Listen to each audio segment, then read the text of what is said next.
దీనికి సంబంధించి అంటే ఆయుర్వేద డాక్టర్స్ సర్జరీ చేసే అంశానికి సంబంధించి ఇండియన్ మెడికల్ అసోసియేషన్ వాళ్ళు మాత్రం దీన్ని misleading and against scientific principles అని చెప్పారనమాట. ఓన్లీ ఎంబీబీఎస్ చదివిన వాళ్ళు, ఎంబీబీఎస్లో ఎంఎస్ అంటే పీజీ చేసిన వాళ్ళు, దాంతోపాటు ఆ స్పెషలైజేషన్ చేసిన వాళ్ళు మాత్రమే అలాంటి సర్జరీస్ చేయొచ్చని, ఎవరు పడితే వాళ్ళు చేయకూడదని, ఆయుర్వేద డాక్టర్స్కి ఆ పర్మిషన్ లేదని చెప్పి కూడా వాళ్ళు చెప్పుకొచ్చారనమాట. దీనికి సంబంధించి ఆల్రెడీ సుప్రీంకోర్టులో కేసు నడుస్తుందని, అది సబ్జుడిస్లో ఉందని, అలాంటి సబ్జుడిస్లో ఉన్న దానిపైన హెల్త్ మినిస్టర్ ఎలా పర్మిషన్ ఇస్తారని చెప్పి కూడా ఇండియన్ మెడికల్ అసోసియేషన్ వాళ్ళు చెప్తున్నారనమాట.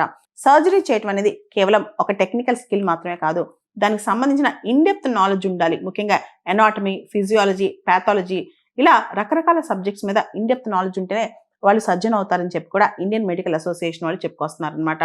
దీనికి సంబంధించి మరో చర్చ కూడా మొదలైంది. ఈ మే 2025లో జిప్మర్లో, ఏదైతే పుదుచ్చేరిలో జిప్మర్ ఇన్స్టిట్యూట్ ఉందో ఆ ఇన్స్టిట్యూట్లో ఎంబీబీఎస్, BAMS ఇంటిగ్రేటెడ్ కోర్స్ ఒకటి యూనియన్ గవర్నమెంట్ అనౌన్స్ చేస్తుందన్నమాట. దాని మీద కూడా చాలా మంది అబ్జెక్షన్స్ తెలిపారు. ఆయుర్వేద అలోపతి కలపొచ్చా, ఇంటిగ్రేట్ చేసి చెప్పొచ్చా, ఇది కరెక్ట్ కాదని చెప్పి కొంతమంది అబ్జెక్షన్స్ చేస్తున్నారనమాట. ప్రధానంగా ఇప్పుడు ప్రశ్న ఏంటంటే, అసలు ఆయుర్వేద డాక్టర్స్ సర్జరీస్ చేయొచ్చా, సెలెక్ట్ సర్జరీస్ అయినా అసలు వాళ్ళకి సర్జరీ చేసే ఎలిజిబిలిటీ ఉందా లేదా, దీని మీద చర్చ అంతా జరుగుతోంది.